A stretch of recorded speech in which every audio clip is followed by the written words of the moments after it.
Баян Улгийн аймаг, Цэнгэл сум, Алтай, Таван богд. Баян Улгийн аймгийн Улаан хус, Цэнгэл, Сагсай, Алтай сумдын нутагт байрлах Монгол улсын дээвэр Алтай Таван богдод тавтай морилно.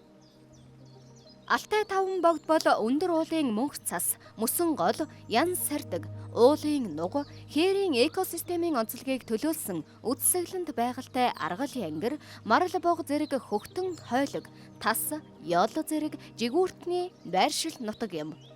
Монгол улсын хамгийн өндөр цэг болох Хүйтэн оргил энэ ууланд оршдог бөгөөд далайн түвшнээс дээш 4374 м өндөр өргөгдсөн байдаг. Монгол Алтайн нуруунд Монгол орны мөсөн голуудын 96% нь оршдог. Монголын хамгийн том мөсөн гол болох Ботанины мөсөн гол байдаг бөгөөд нийт талбай нь 24 ам километр.